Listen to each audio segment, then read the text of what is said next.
just don't. But like, if I was, it's me not like eating out. Obviously, if I was talking to someone, that's different. Or if I was like, but tough times never last. You actually got to charge that one to the games. Oh, but Yeah, my name's not doing my thing with me though. For like a little sex still. So yeah, but I don't know if man can. I don't think I'll ever dating things though. I really don't know what it is. quote of the day: never get too hooked up on a girl.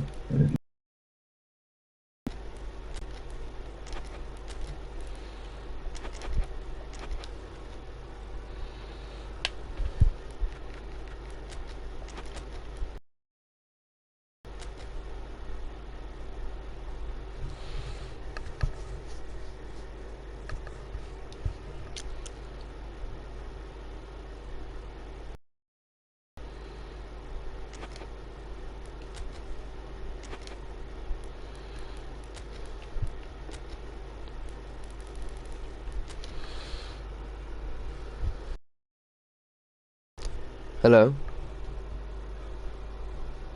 Yeah. What's good? I'm good. Yeah. Yeah, I'm feeling a lot much better now. So yeah, that's fine.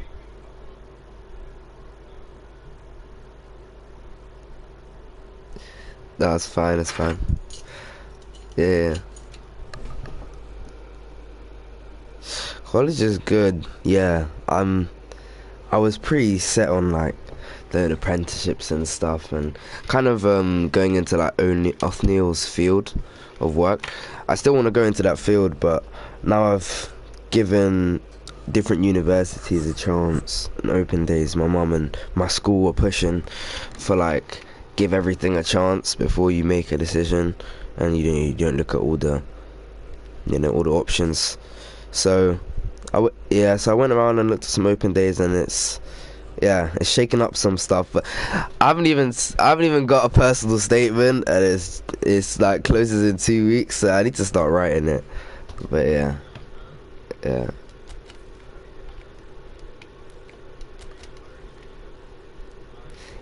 yeah. There is one that's caught my eye. It's like for like football media and football marketing, which is a mix obviously of like my passions as well. Because obviously I want to do media marketing, advertising. I really like that field, and then I can do that at like a in the within the football industry. But then obviously after that I can just branch out because I'll just have media marketing and advertising skills. And yeah, and I think just the social aspect and the time to just figure out like just life things that uni gives is quite valuable. It's in London, but I'd be staying out of the house. Yeah,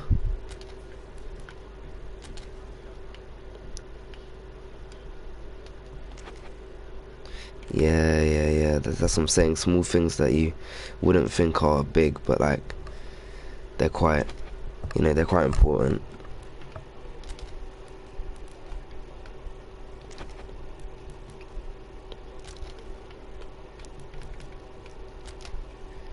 Yeah, that's true. That's true.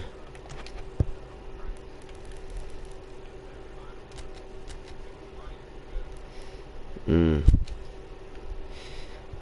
You're a journalist, right? Yeah.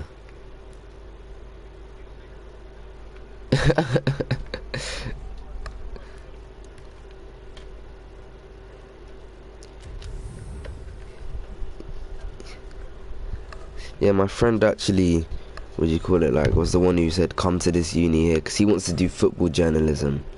Like, he's pretty set on, like, being, like, a commentator, and he's like, if I go through football journalism, and then da-da-da-da-da, and then I can da-da-da-da-da. Because the thing with this uni, it's, like, the only uni of its type. It's very unique, so they have, like, lots of close connections with clubs, and you get loads of different internships across the 3 years, and you get to like work in the industry whilst also you know, also being at school. Exactly. Exactly. Yeah. Yeah, that's what I'm saying, like, I'm starting this weekend, like, I'm starting probably today.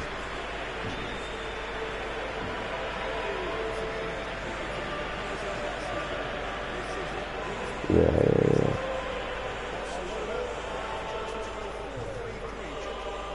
Yeah, something like that. It's just about, you have to be a bit, you know, not too basic with it, you know what I mean? Yeah.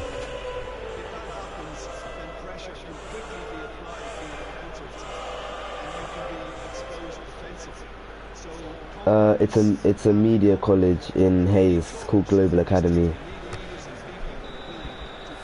Yeah, yeah, like global, like Capital, Classic, Heart Radio, those, yeah. So global, like, yeah, the company Global created, yeah, as in like they were looking at the interns they were bringing in, the apprenticeships they were bringing in, and they just weren't skilled enough. Like they'd have to train them up and things like that. And obviously the industry just growing and growing and growing because like social media and the times. In 2016, they were like, let's open a school and just teach these people how to like edit audio, edit like Premiere Pro, like, you know, like videos, things like that, social media marketing, advertising. They even got an esports course now that dropped this year. So like, you know what I'm saying, they're just branching out every year with like new and different courses and this and that, enterprise kind of things. So yeah, that's the thing, and obviously they can give us opportunities that like no other school can give, because like they give like global apprenticeships at the end of every year, like year 13s. There's like all the different global companies. They come, they're like, oh, we need somebody for Capital Extra in this role, we need somebody for Classic FM in this role, we need a radio presenter for they're like, we need somebody to come shadow this and this and this. So like, that's just kind of how most of the students just branch straight into the, you know, into the industry. On the radio, like I'm not even joking, yeah. I was like a month or 2 months left of year 11. I was pretty set on sixth form, and then I was telling my mum, oh mum, I want to do media for A level. It's looking quite nice. Like the media course at A level, like in normal schools, is quite like journalistic. It's like a lot more English and a lot more like breaking down things, yeah. And it's not really like hands-on, but I was like, yeah, I want to do that, da, da, da, da. And I also want to do like at the time I was doing drama, and so I wanted to do that in drama, and then like business with that, or like economics. And then she was like, oh, the media she asked me about. I was like, yeah. And then a couple of days later, she's always listening to Heart Radio 24/7, and she's you know, been knowing about the school. And then she was like, why don't you look at this school?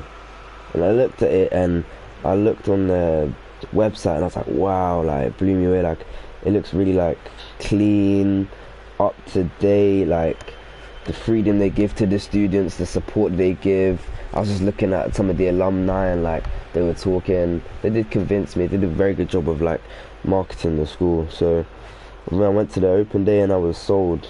And then yeah, literally within a week I U-turned, and I was like, yeah, I'm leaving. Like,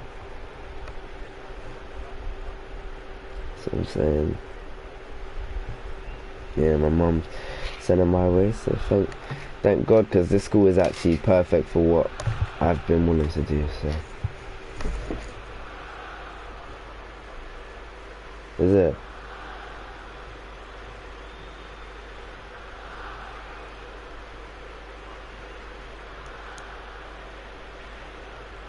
Yeah, man. Family just help each other out. I was one in Bushy. It was in Watford. Yeah, it's called Bushy Meads. Like, yeah, it's just like some regular school.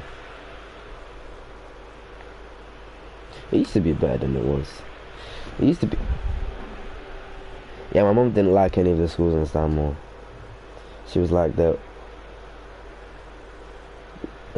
Like she just doesn't really, cause like kids on the street just be like messing about and stuff, and like she wanted me to go to like a nice school. Like at that time, Bushy Meads was actually a grammar school, and Hertfordshire has so many grammar schools. It has like the most in any county of London.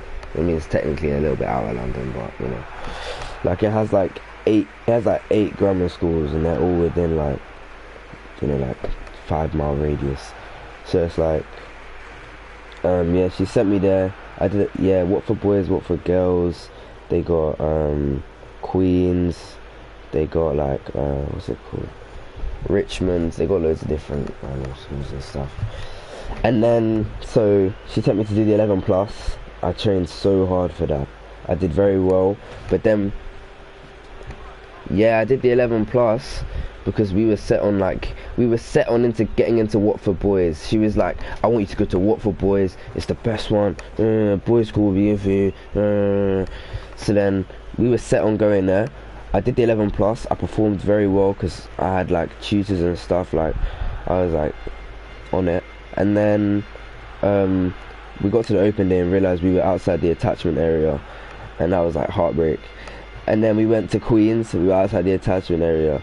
We went to Parmiter's, we were outside the attachment area.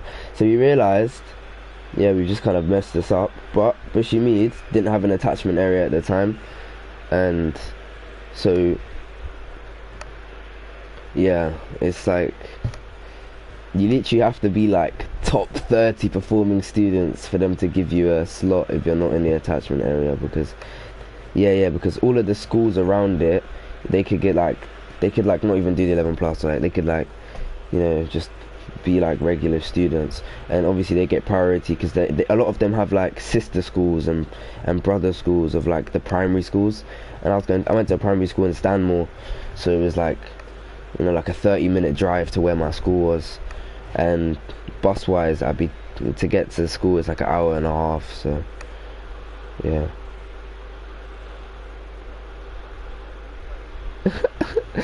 I think it's gotten harder since I did it. I did it in 2016.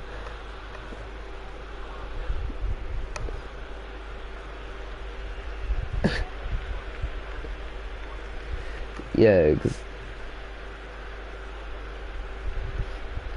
I think, yeah, everybody's just like, you do SATs. The 11 plus is like the next one if you really want to, you know, be pushed. It took a lot of training, but yeah, I was happy to do it. And then I didn't actually do my GC. Oh yeah.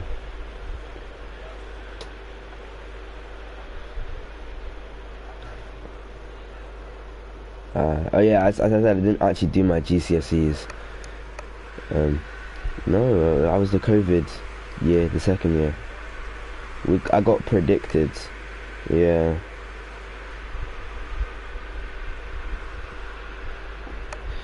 Yeah, but I got shafted on a couple. It was alright. I think I would have done better, to be honest, because they were basing it like off like work you were submitting from home as well, and it's like, come on now, like nobody was submitting work from home. It's yeah, exactly. You're talking in class and now you're a grade down. It's like, what?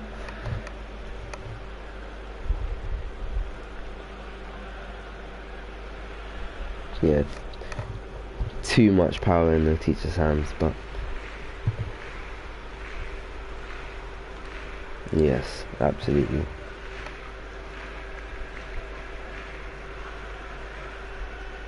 Really.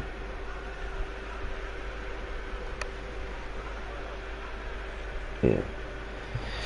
Exactly, yeah, there's so many people who like refiled and stuff like that. I for what I wanted to do, I got good enough. Like I got like 7s and 6s, so like that's like low A's and like high B's. This is alright, obviously out of 9, but so like 7s and 6s was good enough for what I wanted to do.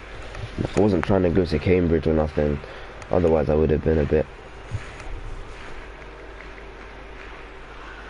Yeah, for yeah. A levels means a lot more and it's a lot harder, yeah.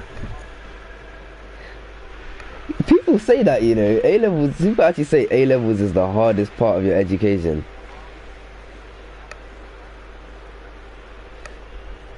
It's the amount of content mixed with stress, mixed with like you're just growing constantly. There's just always nonsense going on. It's just crazy.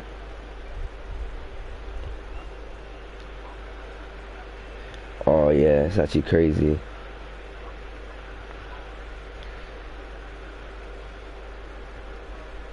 Yeah. Medicine. Dang. Yeah. Yeah. That's what I'm saying. Like, I was looking at the foot. They have like football teams. They had futsal teams. I was like, yes, this is me, because it's obviously like a football-based uni. So I'll be doing the type of activities that I want to be doing. Like, you know what I'm saying? I don't really have any interest in like going out and partying and all that nonsense. But like in other recreational activities, like those are the type of things I want to be doing. Yeah, exactly.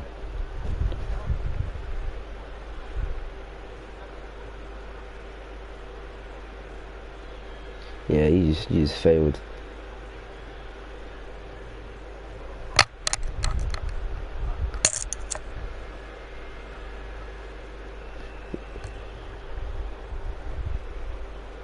Yeah, I did. It was good. I think it was my best session yet, yeah. Because there's like maybe like 6 or 7 or 8 of us. So it was like a nice circle of like, you know, like mixed experiences. So it was me and my brother. There was another guy who's Mahika's my brother's age, and yeah, 50, yeah, Michael. Yeah, he's 15. So his name is Michael. Othniel and Kirsten were there, and then Ida was there as well. Um, and then yeah, Mary Claire's always there, and then obviously Pastor William as well. And we just went through Ecclesiastes. Oh damn, I actually Ecclesiastes. Yeah. And it's a really interesting piece of text, and so there was a lot of like philosophical, but like, you know, interesting talks that we had centered around the piece of writing. So yeah.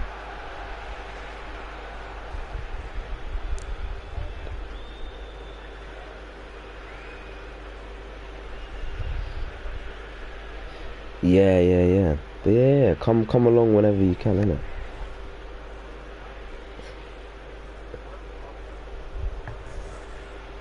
Yeah, I'm. Mm,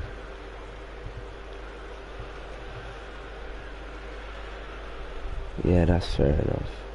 Yeah, I missed last week due to work as well, but I try and I try and just ask them to give me different shifts. I want to keep that Friday evening open.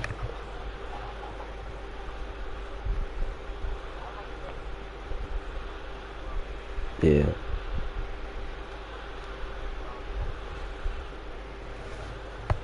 yeah. When it was just like me and my brother for a couple weeks straight, we were like, it was also good for like building understanding. Like he was like almost teaching us, like, because there was like, oh, like just like kind of branching at the end of coming into summer, and at the end of summer, and then me and brother would go, and it was just like us two, but he would just like kind of like teach us and just like help us through. So I think that was a good like transition, and now like there's more people, so I feel like we're a bit more comfortable now. So yeah.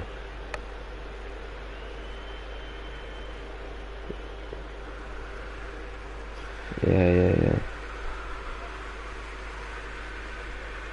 Yeah.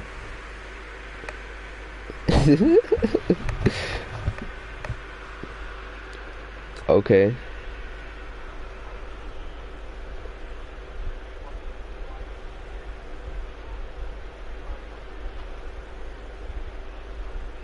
Eesh.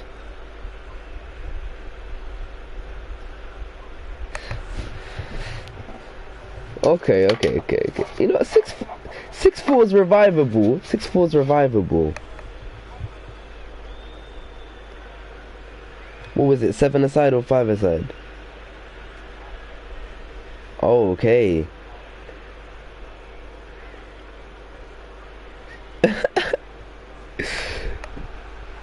Oh,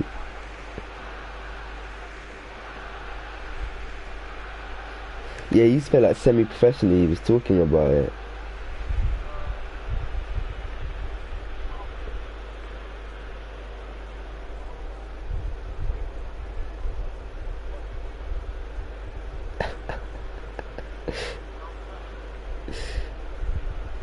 It's alright. My brother's fallen off a bit, but I'll be real, like I still play 5-a-side, so I'm sharp to come in and do the business for the team.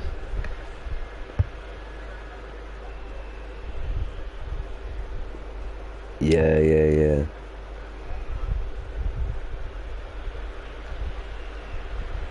yeah. Let's spin the block. That's a good plan. That's a good plan. So 27th, we just get together and just have a little game, yeah. Oh, okay. That's great. That's very flexible. I like that.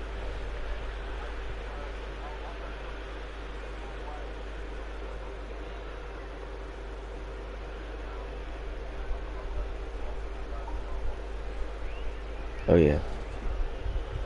Is it? Okay, okay, okay, okay, okay.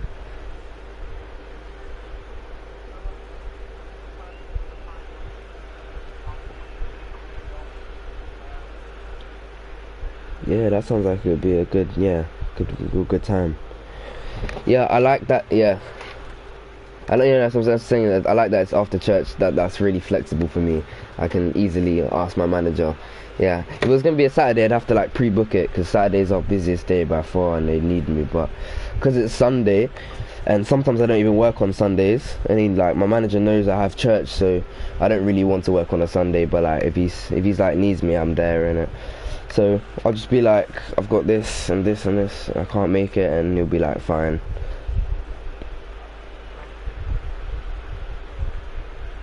Yeah.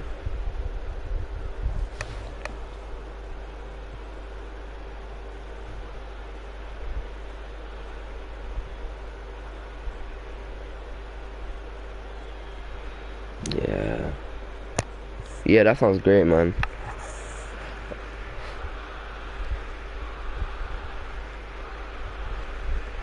That's good. Yeah, cause yeah, I don't. If the reason that we haven't been in church, well, like that church, the reason we haven't been in, well, yeah, the Hendon church for like a month now. My mum was away for 2 weeks. She was in Cancun. Yeah, yeah, yeah. She was on a friend getaway at a golf resort, so she was living her best life for 2 weeks, and we were at home. And it would take us like an hour in the morning, and we have a church that's like 10-minute walk. So we were going to yeah, Stanmore Baptist, yeah. So we were going to Stanmore Baptist on Sundays with our cousin who was looking after us. And then Mum got back. She was heavily jet lagged, and then I was ill, and she was ill. So then yeah, it's fine, fine, fine.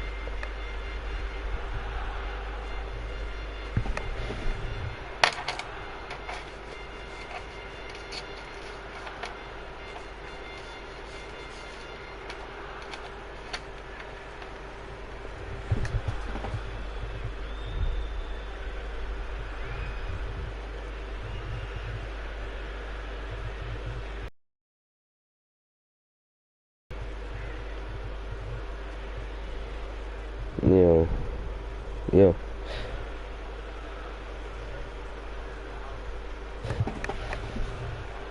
Yeah, that's fine. Yeah, yeah, yeah, yeah, yeah. It's good to catch up. Thanks for calling. Yeah. Cool, cool, cool. God bless, yeah. Yeah, yeah, yeah. God bless. Okay, bye.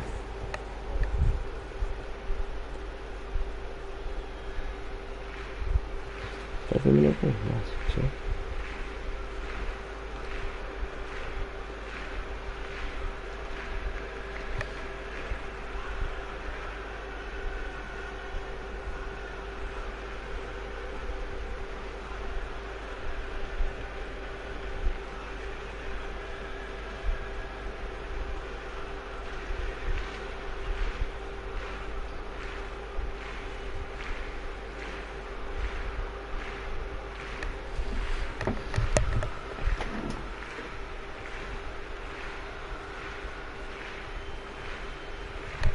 Come out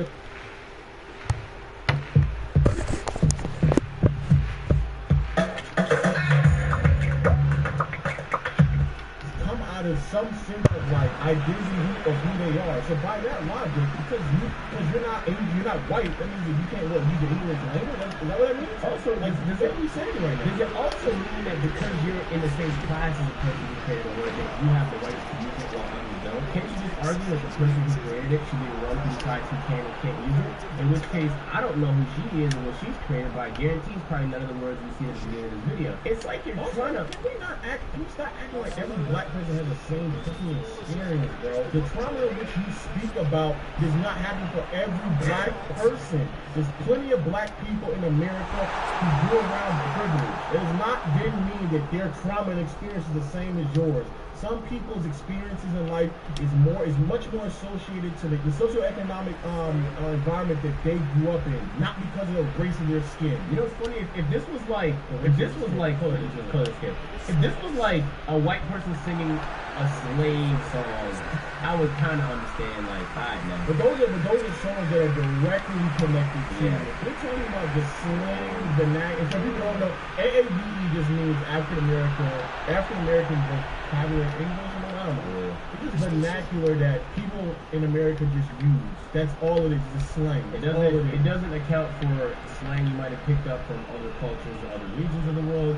It doesn't account for, like, why did this woman, this random victim on TikTok, get to decide who's black people to say certain words? I don't just sit here and say she's not black. I'm gonna say yeah. And now she has to qualify herself to be able to say the words because I decided and I'm black. Or maybe I'm not black enough. I'm from Canada. Is he black enough? He's from Georgia. So it's like you're creating a line that's only comfortable for you because you're trying really hard to be a victim in all this. It's weird. You're trying to be special. Meanwhile, the language and characteristics used by black people constantly gets ridiculed and called things such as unprofessional, ghetto, and lacks class, though it is natural to us. So it is inequitable because you guys exploit the black experience. Meanwhile, black people just exist and still get judged and denied. But King, what about the palm-colored people who grew up in southern marginalized regions? Okay, what does that have to do with anything? Well, they grew up around black people, so they adapted to the culture. Don't you think it's unfair that only white people get to reap the benefits of the black cultural experience? What do you mean by that? How do they benefit? Because they profit off of it? Don't you find it odd that the language, hairstyles, and aesthetic created by black people are only considered... Yeah, bro, this is so easy.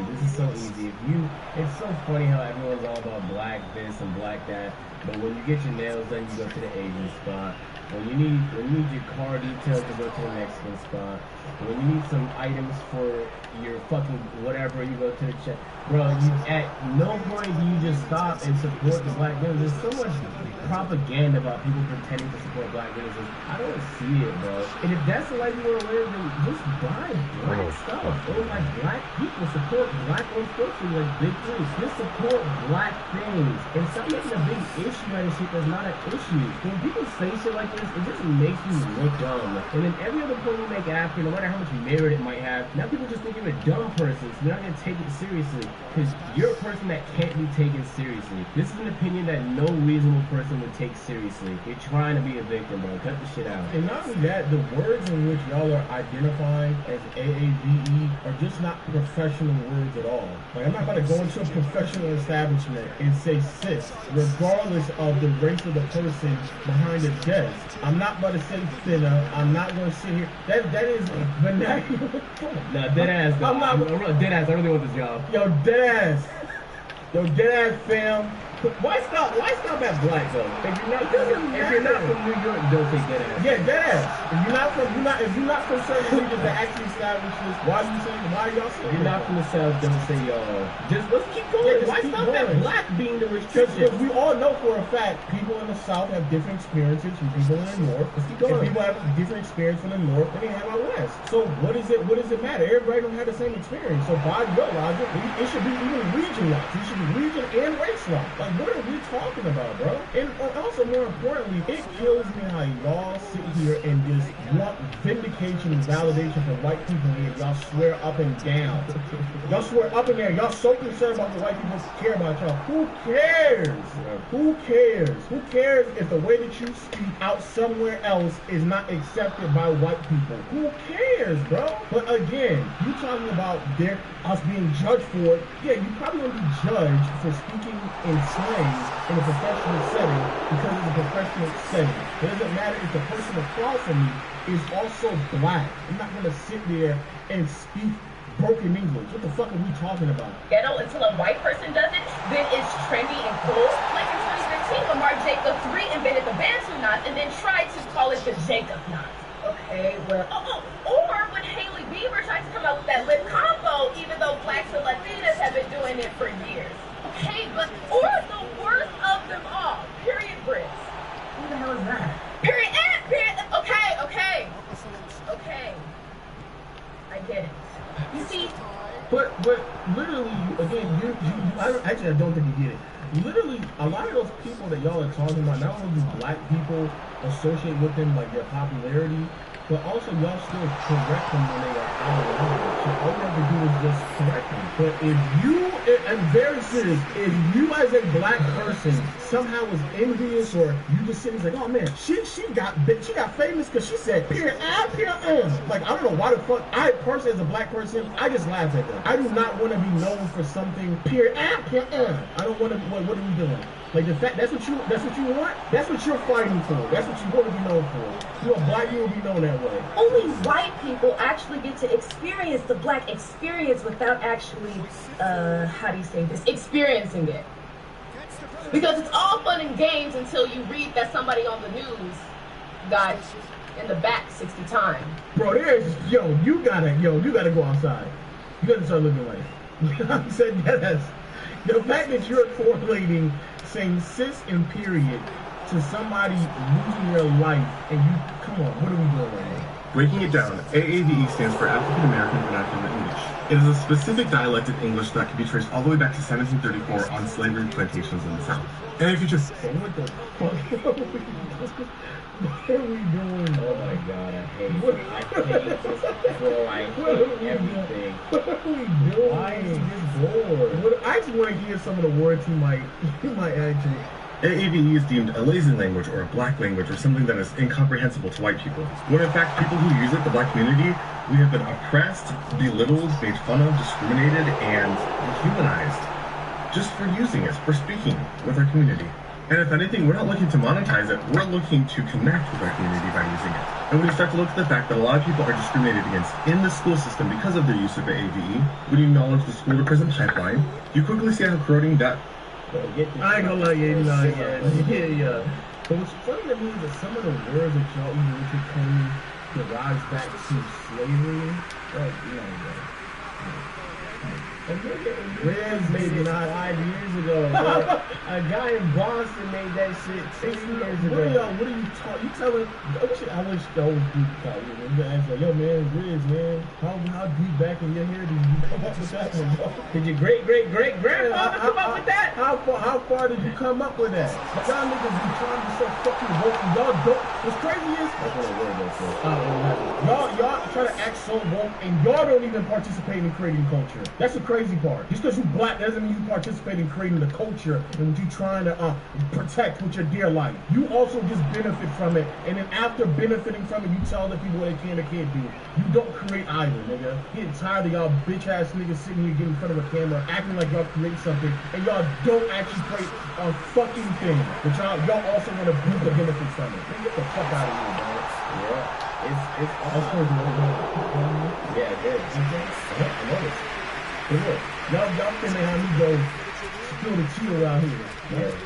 No, You sound how you fresh right? right now. Oh, you right? Yeah. Spill the tea? I mean, you didn't really go. Well, how I do it? Tea is just drama. Oh, damn. How did I know that? What? Let me And know. using it inappropriately and Hey, not understanding I heard the what I need culture to and hear. depth of If I hear any more dumb opinions, bro, I'm about to tap out. It's fucking midnight, nigga. I can't do it. Oh, it's a white face. The next 16-year-old cracker to tell me to be fuck.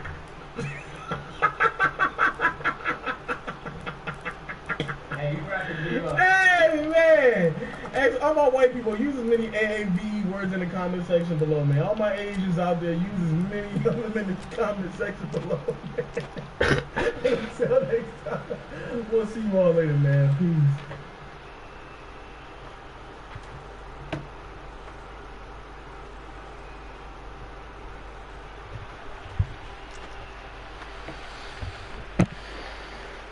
Juicy cream.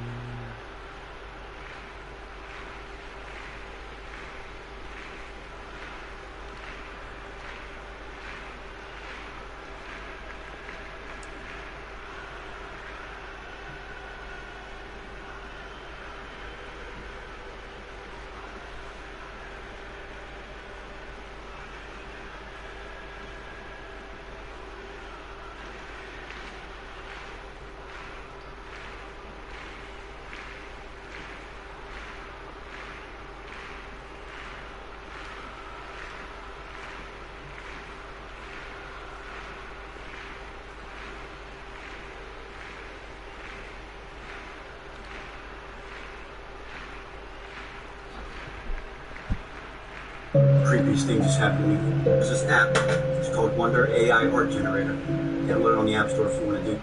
Sorry, Doug, I'm not going to go into too much details about it. But without further ado, Yoda Basketball World is the one and only legend of winning, aka Low, and it's time to do our tier listing on the second channel. Now, I already know we're week 1 into the NBA season. However, I still want to do it because I want to make this a routine on my channel where I do tier listings periodically through the season. And of course, we got to start in the beginning of the year. Now, when it comes to the tiers, we have 4 of them: contenders, playoffs, play-ins, and trash teams, aka some of those teams trying to tank for Victor Wembanyama. So, those are our tiers, and to make it even more challenging, I'm going to try to stuff all 30 teams in one video, so I will be quick as possible. Please forgive me if I don't go too detailed into your team. I know for a fact somebody's going to just sit in the comment section and say, oh, well, what about our bench? Like, I'm sorry, Doug, I'm not going to go into too much details about it. But without further ado, as fast as I possibly can, let's start with the Eastern Conference. All right, first, when it comes to the trash, we have the Detroit Pistons, the Indiana Pacers, the New York Knicks, the Charlotte Hornets, and I gotta get one more team. Am I bugging? Oh, Orlando Magic. There we go. So when it comes to Detroit, Indiana, and Orlando, I think that's pretty self-explanatory. All 3 teams are young. They're trying to lose games, trying to get Victor Wembanyama. And then when it comes to the other teams, Charlotte and New York. When it comes to Charlotte, I like the offense. I like what they can do. Very high ceiling on that side of the floor. However, defensively, it's just bad. They have no size, no interior presence. Mason Plumlee is trying to switch hands in the middle of the offseason. I just don't like it at all. Then add on top of the fact, both Terry Rozier and LaMelo are going to start the season out of the rotation, dealing with injuries. So yeah, I think they're going to have a slow start. I don't really think they're going to be able to bounce back, and I just don't like it at all. Then we have the Knicks. I know for a fact my New York Knicks fans out there are probably like, oh my God, what are you talking about? We got Jalen Brunson. But no. The problem with the Knicks is that they just scream mid. Like Julius